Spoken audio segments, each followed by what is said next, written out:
நேயர்களுக்கு வணக்கம். இன்றைய மதிய நேர பிரதான செய்திகள். முதலில் தலைப்புச் செய்திகள். லட்சக்கணக்கான இலங்கையர்களுக்கு கிடைக்கவுள்ள வாய்ப்பு.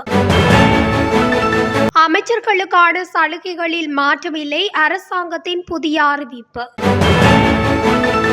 பொதுமக்களுக்கு வளிமண்டலவியல் திணைக்களத்தின் எச்சரிக்கை. கொழும்பு கண்டி பிரதான வீதி போலீசாரின் விசேட அறிவிப்பு. நாடளாவிய ரீதியில் அதிக மதிப்பெண்களை பெற்ற மாணவர்கள். கல்கிசை பகுதியில் நடத்தப்பட்ட துப்பாக்கிச்சூடு சம்பவத்திற்கு உதவிய ஒருவர் கைது. வவுனியாவில் பெண்களை தாக்கி தொலைபேசியை கொள்ளையடித்த இருவர் கைது. யாழில் ஒரே நாளில் வெவ்வேறு விபத்துகளில் உயிரிழந்த மூவர். இலங்கை மக்களுக்கான எச்சரிக்கை, சட்டவிரோத மருந்துகள் மற்றும் அழகு சாதன பொருட்கள் பறிமுதல். தொடர்பான விரிவான செய்திகள். இந்த ஆண்டு 3,40,000 இலங்கை குடிமக்களுக்கு வெளிநாட்டு வேலைவாய்ப்புகளை வழங்க எதிர்பார்த்துள்ளதாகவும் இலங்கை வெளிநாட்டு வேலைவாய்ப்பு பணியகம் தெரிவித்துள்ளது. வெளிநாட்டு வேலைவாய்ப்பு பணியகத்தின் தலைவர் கோஷல விக்ரமசிங்க இதனை தெரிவித்துள்ளார். வெளிநாட்டு வேலைவாய்ப்பு பணியகத்தில் நேற்று நடைபெற்ற புதிதாக உரிமம் பெற்ற வெளிநாட்டு வேலைவாய்ப்பு முகவர்களுக்கான விழிப்புணர்வு நிகழ்ச்சியில் கலந்து கொண்டு உரையாற்றும் போதே அவர் இதனை குறிப்பிட்டுள்ளார். இது தொடர்பில் மேலும் குறிப்பிடுகையில், இந்த ஆண்டு 3,40,000 இலங்கை குடிமக்களுக்கு வெளிநாட்டு வேலைவாய்ப்புகளை வழங்க எதிர்பார்க்கப்பட்டுள்ளது. வெளிநாட்டு வேலைவாய்ப்பு அனுமதிகளை பெற்ற சில நிறுவனங்கள் மோசடி நடவடிக்கைகளில் ஈடுபடுவதாக தகவல் கிடைத்துள்ளது. அத்தகைய நபர்களின் அந்தஸ்தை பொருட்படுத்தாமல் தண்டனைகள் விதிக்கப்படும். 2024ஆம் ஆண்டில் 3,11,000 பேருக்கு வெளிநாட்டு வேலைவாய்ப்பு வழங்கப்பட்டது. இந்த ஆண்டு குறித்த எண்ணிக்கையை 12% அதிகரிக்க வெளிநாட்டு வேலைவாய்ப்பு பணியகம் திட்டங்களை வகுத்துள்ளது. அதன்படி விதிமுறைகளை முறையாக நடைமுறைப்படுத்திய பின்னர் மக்களை வெளிநாடுகளுக்கு வேலைவாய்ப்புக்காக அனுப்ப வேண்டும் என்று குறிப்பிட்டுள்ளார். முன்னைய அரசாங்கங்களின் பதவி காலத்தில் அமைச்சர்களுக்கு வழங்கப்பட்ட சலுகைகள் தொடர்ந்து வழங்கப்பட உள்ளதாக அரசாங்கம் அறிவித்துள்ளது. அமைச்சர்கள் மற்றும் பிரதி அமைச்சர்களுக்கான வாகனங்கள், கொடுப்பனவுகள் மற்றும் பணியாளர்கள் தொடர்பான வரையறைகளை குறிப்பிட்டு ஜனாதிபதி செயலகம் சுற்றறிக்கை ஒன்றை விடுத்துள்ளது. அதன் பிரகாரம் அமைச்சர் மற்றும் பிரதி அமைச்சர்களுக்கான 2 வாகனங்கள், நிலையான மற்றும் மொபைல் போன் கொடுப்பனவுகள், அலுவலக கொடுப்பனவுகள், ஒருங்கிணைப்பு செயலாளர்கள் உள்ளிட்ட 15 பணியாளர்கள் உள்ளிட்ட சலுகைகள் தொடர்ந்தும் வழங்கப்படும் என்று அறிவிக்கப்பட்டுள்ளது. பிரதி அமைச்சர்களுக்கு மட்டும் பணியாளர் எண்ணிக்கை 12ஆக மட்டுப்படுத்தப்பட்டுள்ளது. மற்றபடி முன்னைய அரசாங்க காலங்களில் வழங்கப்பட்ட அனைத்து சலுகைகளும் தொடர்ந்தும் வழங்கப்படுவதை குறித்த சுற்றறிக்கை உறுதி செய்துள்ளது. இடியுடன் மழை பெய்யும் சந்தர்ப்பங்களில் ஏற்படும் அனர்த்தங்களை குறைப்பதற்கு தேவையான பாதுகாப்பு முன்னாயத்த நடவடிக்கைகளை மேற்கொள்ளுமாறு வளிமண்டலவியல் திணைக்களம் பொதுமக்களுக்கு எச்சரிக்கை விடுத்துள்ளது.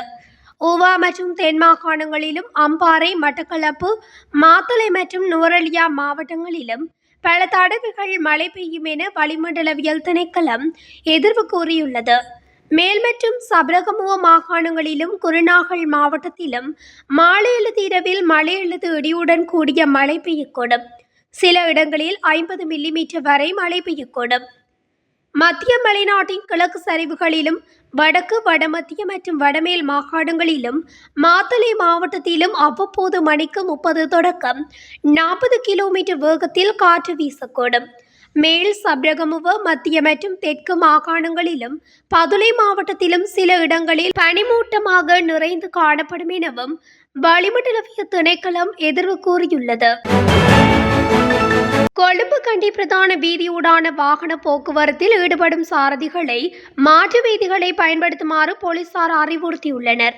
நெட்டம்புவ ஸ்ரீ விஜயராம விகாரையின் வருடாந்த பெரஹிரா ஊர்வலம் நடைபெறவுள்ளதால் இவ்வாறு வீதி பயன்பாட்டில் மாற்றம் ஏற்படுத்தப்பட்டுள்ளது.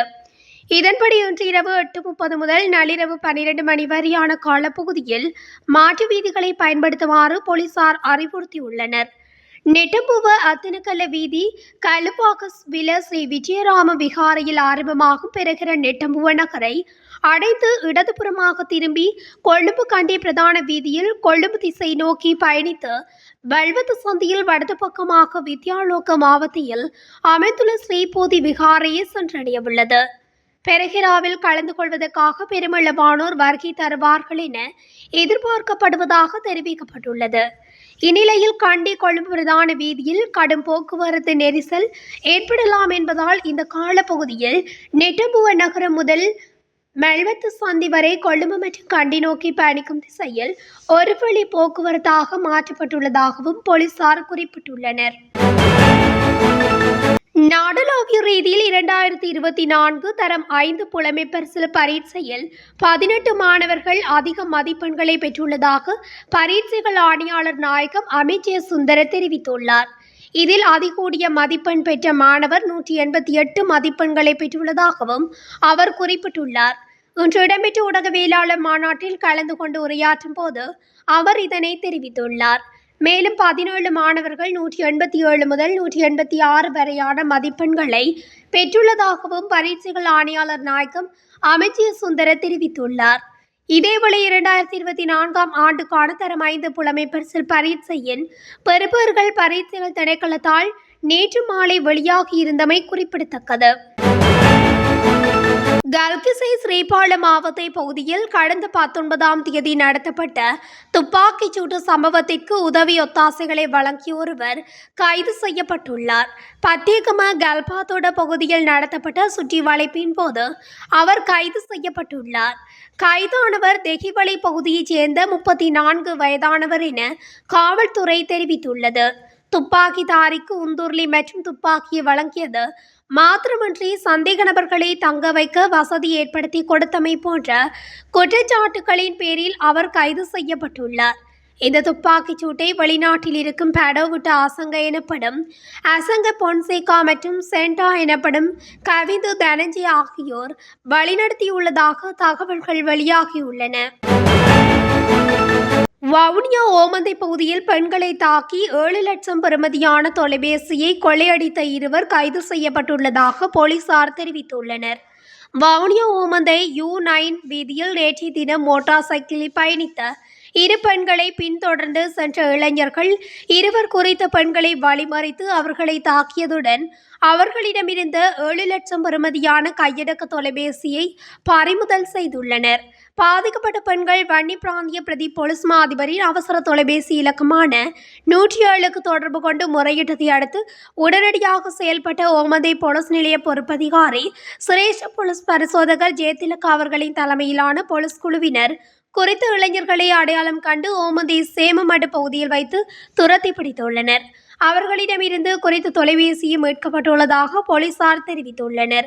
கைது செய்யப்பட்ட இருவரும் கிளிநொச்சி பகுதியைச் சேர்ந்த 29 வயதுடையவர்கள் என போலீசார் தெரிவித்துள்ளதுடன் மேலதிக விசாரணைகளின் பின்னர் கைது செய்தவர்களை நீதிமன்றில் முன்னிலைப்படுத்த உள்ளதாக குறிப்பிட்டிருந்தனர்.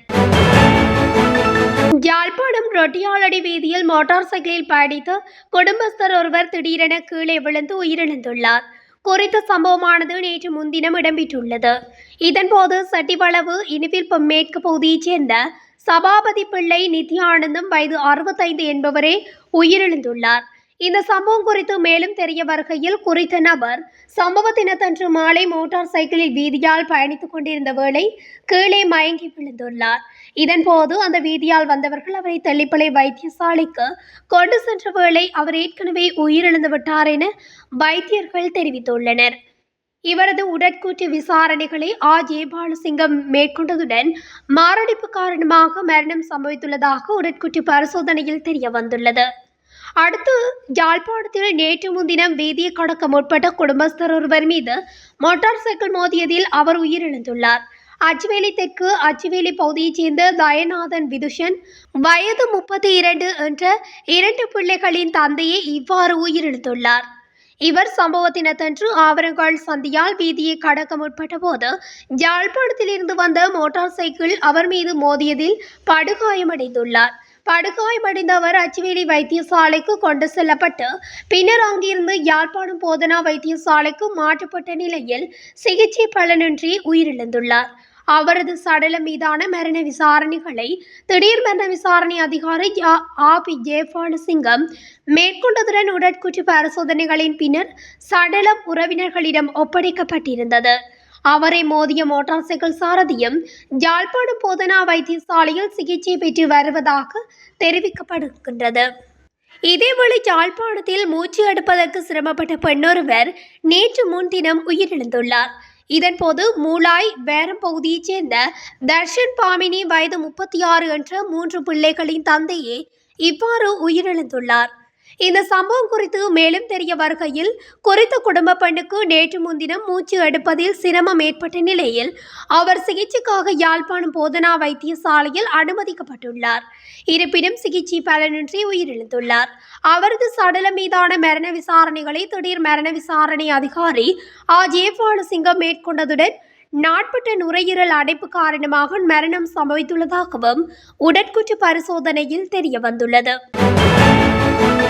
கொழும்பு புறக்கோட்டை கதிரேசன் வீதியில் அமைந்துள்ள அழகு சாதன பொருட்கள் விற்பனை நிலையம் ஒன்று உரிய ஆவணங்களின்றி தரமற்ற மருந்துகள் மற்றும் சருமத்தை வெண்மையாக்கும் பொருட்களை விற்பனை செய்ததாக நுகர்வோர் விவகார அதிகார சபையினரால் நேற்று சோதனைக்குட்படுத்தப்பட்டது. குறித்த விற்பனை நிலையத்தின் உரிமையாளருக்கு எதிராக எதிர்காலத்தில் சட்ட நடவடிக்கை எடுக்கப்படும் என நுகர்வோர் விவகார அதிகார சபை அறிவித்துள்ளது. இந்த சம்பவம் பொதுமக்களின் மற்ற நலனை உறுதி செய்யும் நோக்கில் அதிகாரிகள் மேற்கொண்ட தகுதியான நடவடிக்கையாகும். தவறான மற்றும் தரமற்ற பொருட்களை பயன்படுத்துவதால் ஏற்படும் விளைவுகளை தவிர்க்க மக்களுடன் விழிப்புடன் செயல்பட வேண்டியது அவசியமாகின்றது. இந்த சம்பவம் சந்தையில் தரமற்ற பொருட்கள் விற்பனை செய்யும் செயல்களுக்கு எதிராக அரசாங்கம் கடுமையாக நடவடிக்கை எடுக்கும் என்பதை வெளிக்காட்டி நிற்கின்றது. இத்துடன் தமிழொலியின் இன்றைய மதிய நேர பிரதான செய்திகள் நிறைவடைகின்றன. தொடர்ச்சியாக செய்திகளை அறிந்து கொள்ள தமிழொலி ஊடகத்துடன் இணைந்திருங்கள். நன்றி, வணக்கம்.